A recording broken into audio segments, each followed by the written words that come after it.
Bonjour à tous, bienvenue dans cette nouvelle vidéo, c'est une nouvelle mailbox, ça fait longtemps que vous en avez fait, je pense que ça fait plus de 6 mois. Mais voilà, nouvelle année, bonne résolution, et donc je disais de m'y remettre. Malgré tout le temps que ça prend préparer les livres, et à les remettre ensuite dans la bibliothèque. Mais enfin bon, voici donc les acquisitions BD d'abord. Il y a eu Elf, le tome 5, la dynastie des elfes noirs, publié chez Soleil, dans leur collection, je sais pas, fantasy peut-être. Donc c'est le dernier tome de la saga, mais ils vont créer un nouveau cycle. Il va y avoir un deuxième cycle autour des elfes, donc voilà, pour ceux qui avaient un goût de trop peu, il va y en avoir encore. Et surtout c'est vraiment la plus belle couverture je trouve de la saga. J'ai déjà lu le tome 1 que j'avais bien aimé et j'ai vraiment super hâte d'arriver au tome 5 en fait pour découvrir les elfes noirs.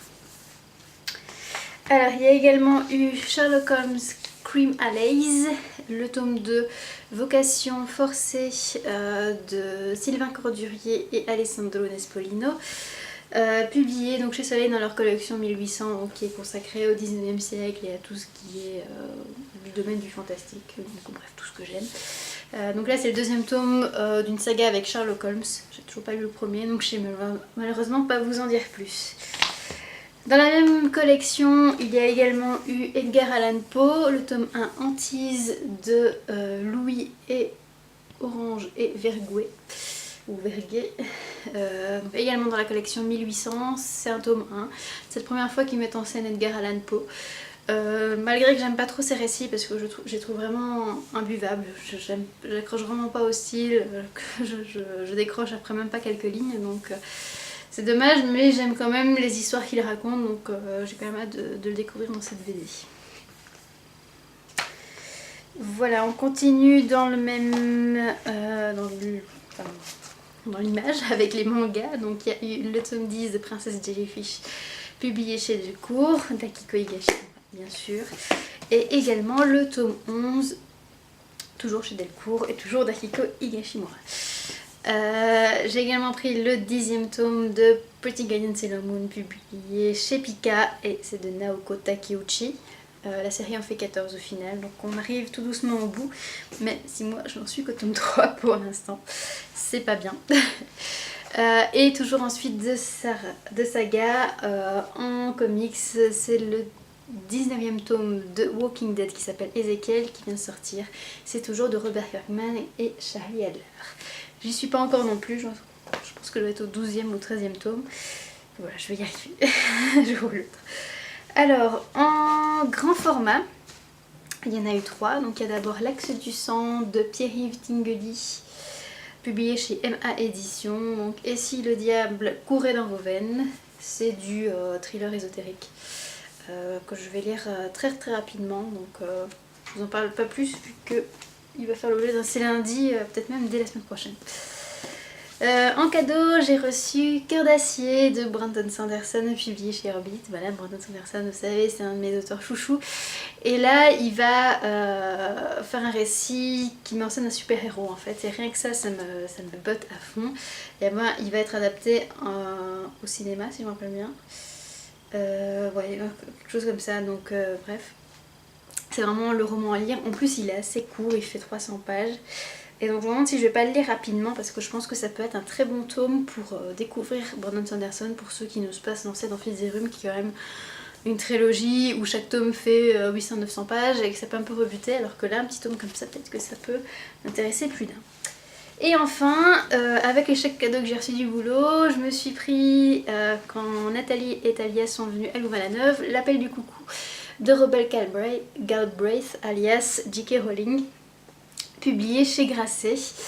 Un bon gros policier de 500 et des pages. Je pense que J.K. Rowling ne sait plus faire des tomes courts finalement. Les avis sont assez bons quand même là-dessus, même s'ils ne me semblent pas aussi excellents que pour Une place à prendre, même si là aussi pour Une place à prendre il y avait beaucoup d'avis mitigés, mais voilà, j'ai quand même hâte de lire. Un tout petit peu moins pour l'instant avec avec toute l'histoire qu'on parle de J.K. Rowling qui avait voulu changer le destin d'Hermione et Harry, mais c'est pas grave.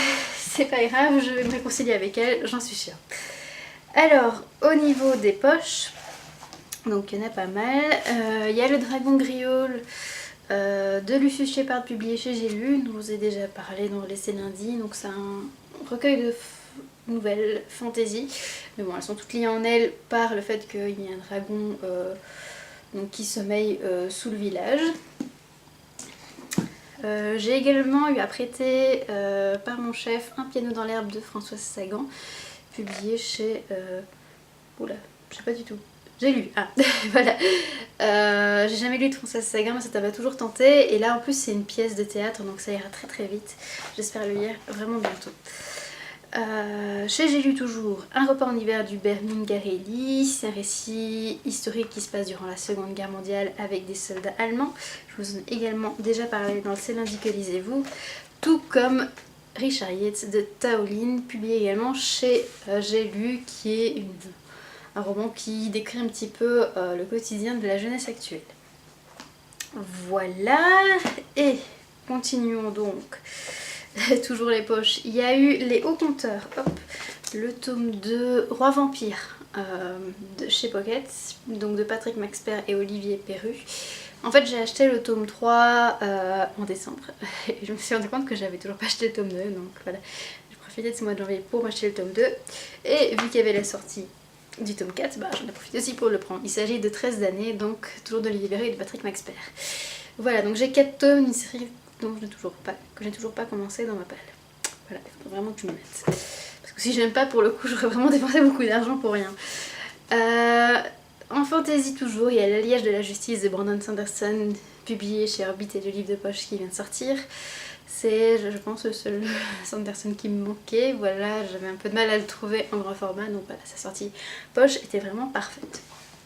Et une sortie poche dont j'entendais également beaucoup, il s'agit de Couchiel, ou Cuchiel, de Jacqueline Carré, tome 1, La Marque, publié chez Milady. Voilà, un énorme tome. Je sais pas combien il fait de pages, mais ouais, 950 aisés. J'ai entendu beaucoup de chroniques positives sur ce livre et j'avais vraiment très envie de le commencer, mais voilà, les romans grand format étaient quand même assez hors de prix, donc voilà, cette sortie poche vraiment à point nommé. Alors voilà pour mes mon email box papier. J'ai également reçu des romans en numérique, mais je vais pas vous en parler ici parce que voilà, c'est pas pratique de vous montrer ça sur le smartphone ou sur la liseuse. Donc je vous invite, si vous voulez en savoir encore plus, à regarder donc mon article donc, que je vous mets ici en dessous de la vidéo, où vous aurez donc mes 24 réquisitions du mois. Voilà, il ne me reste plus qu'à vous souhaiter une bonne journée, une bonne soirée en fonction du moment où vous regardez ma vidéo, et je vous dis à très vite. Ciao!